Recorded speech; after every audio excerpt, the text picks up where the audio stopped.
Hello, intermediate parents. This is Mr. Laszlo. We're trying a new way to explain to parents about the work list that we will be introducing for our traditional sixth graders next week, our third year students, who we call our C group. Communication is a critical component for the success of any student, and the work list can be a wonderful tool. And it has been for a number of years since Mrs. Sylvie was a member of the intermediate team, and she brought it to us. A few things that I'd like you to know about the work list. First, up here, students should write their name clearly and legibly. They should put date, Friday date of the week, where it says week ending. If they write week ending Friday, that is a chuckle and rather cute, but that's not really what we're looking for, because all of our weeks end on Friday for the most part. We're having to make some changes mainly because of with my teaching language arts, I do it a lot differently than other teachers, so we wanted to explain some of these changes because you've probably gotten used to what we've been using for the past year and a half. So I want to introduce some of the new things we're going to be doing now. In language arts, we use an online program from Houghton Mifflin called Skills Tutor. Skills Tutor covers grammar, spelling, vocabulary, and comprehension. A Skills Tutor is a computer adaptive piece of software, so it tests students and has students perform the activities that they need to perform and to sharpen the skills that they are weakest on. Skills Tutor requires 85% to say that the skill or the content has been mastered, so students are given 5 opportunities to achieve 85%. Most of them don't need that many, so that definitely makes their grades a little bit better. The thing about it, though, is it is not something that necessarily all students will be working on the same lesson at the same time. You may have students who will test into lesson 4 and 7, and you may have a student who tests into 1 and 3 and 5. So it's difficult to say that, well, on Monday this is what they should all be working on, because they won't all be working on the same thing. So what we're shooting for is a minimum of 4 completed activities over the week in one of these 4 different areas or disciplines, trying to get students to spread themselves out to where they're not just doing spelling or not just doing grammar or just vocabulary comprehension, to where they're doing a little bit each week on each one. So what I would like is for them to list here the objectives, the name of the objectives that they had mastered. Now, on my blog, dlaszlo.blogspot.com, a schedule that you can download that will show where roughly they should be to complete the library over the coming year. There's also on the Google Calendar that is on my blog that shows the same information. That's actually the easiest way to keep an eye on where they should be. More often than not, I've used Skills Tutor for several years in the past, and usually students very quickly will get ahead of where they should be, and more often than not, students have completed the library prior to the end of the year. Fortunately, we have the next library, and they will start on that library, which will cover the stuff that is of a little higher level. So that allows students to progress at a rate that is designed or that fit their needs and their skills. So it's not the one-size-fits-all cookie-cutter curriculum that you traditionally see. Criterion Online Writing is another program that we've used and had tremendous success with. Criterion Online Writing can be accessed like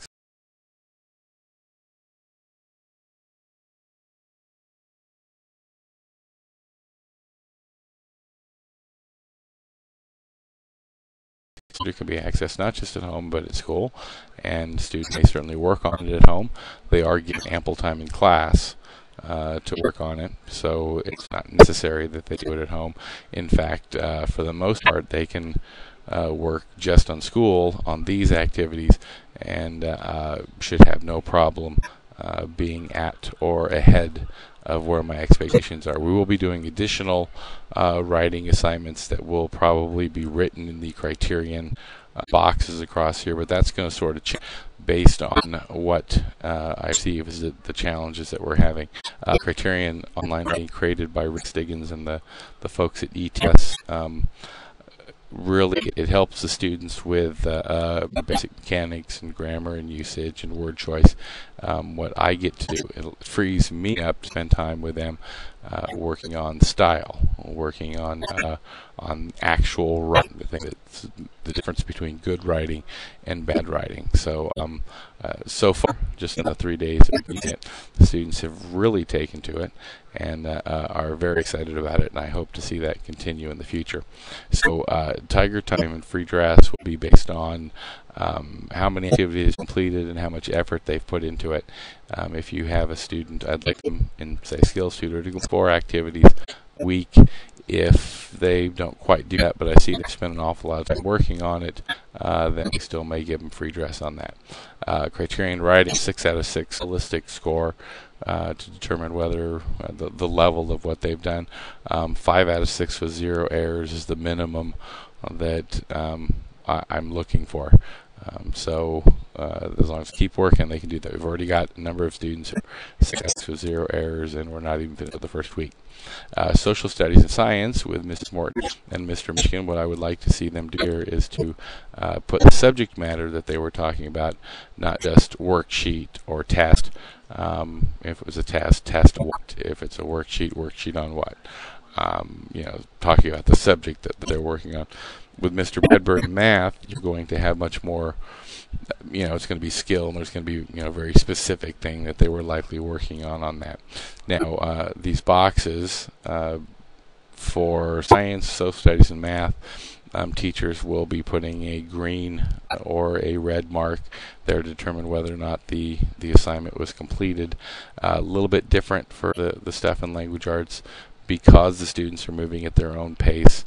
I'm doubtful that you'll see those. If they write it in, that should mean that it's completed. I'll be sending home letters periodically just to keep you up to date on what's going on. We will be posting charts and things in class so that students will be able to see where they are. So Fridays, there will be a little bit different, so don't look for a whole lot on Fridays regarding specific these. As we move down here to skill builders. Skill builders are, we're trying to catch students when they're doing things right as opposed to when they're doing things wrong. So if we see students doing things the way they should be doing it, then we will give them a signature. 6 signatures, and you get free dress, Tiger Time, in addition to clearing out the stuff up here also. Something I added on this was a reading summary. What I would like is that each week I would like students to each day write a brief summary, a sentence, 2-3 sentences about the book they're reading, what happened in the book they're reading. Doesn't have to be a huge thing, but something in there, giving some action or something what they read that day. On the back also, every intermediate student should always have an AR book with them.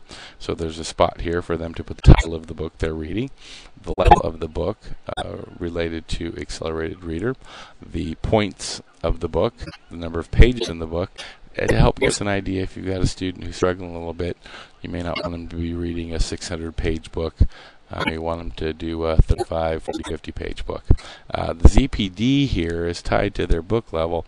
The ZPD stands for Zone of Proximal Development, and using diagnostic tests like, say, star reading, gives us an idea of where the book level should be to most effectively teach, improve a student's reading ability.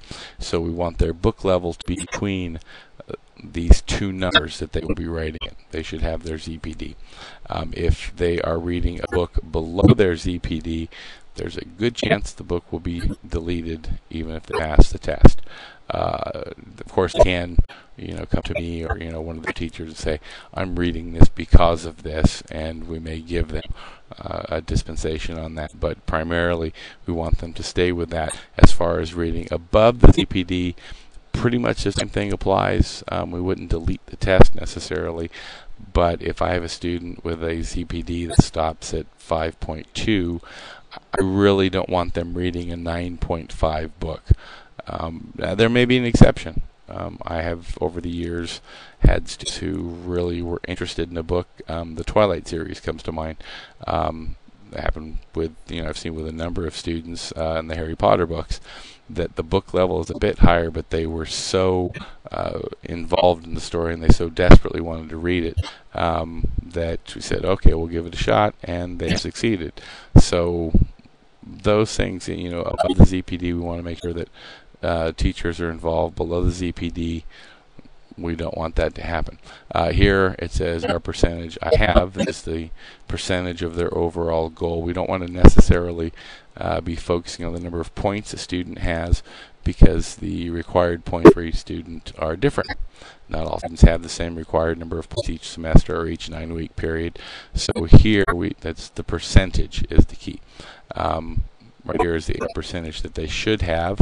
We have taken the number of points, the percentage over a given amount of time, and each week they should be at this percentage. If they have that percentage, then that's going to be a step to free dress. If they don't, then they're not free dress. So here on the back, daily reading summary, 2 or 3 sentences, what I read today, what it was about. Down here, this is very important, is the parent-teacher comment section. You may comment, a teacher may have a comment that they want sent home, or you may have a comment that you want sent back to a teacher. I would ask, if you are sending a comment to a specific teacher, and I have on the front page here listed which teachers will be doing what, so that if you have a question about something that happened on Tuesday in science, you know that it's Mr. Michigan that you need to get that message to. Please ask your child to tell whichever teacher is the comment is intended for. I've got a comment here from my parent, to look at. Likewise, we always remind the student to make sure that they point out that there is a comment on there. It would be wonderful if you initialed or something on the comment, so that we know that you read it. So tremendously effective over the years, tremendously effective tool for brief questions or brief concerns, or just anything that you think we need to know about. Down here at the bottom, my little thing will go away here, where it's their signature. Thursday night, we'd like to have parents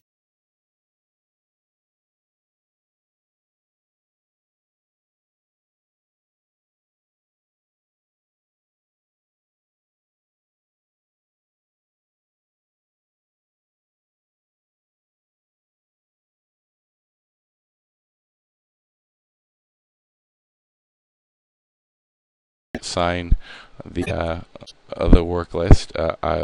I do not accept work lists that are not signed. Students get a grade for work list, so it is important. It can adversely affect their grade. It's going to be in the effort section for me, but it can adversely affect their grade if they do not have it signed.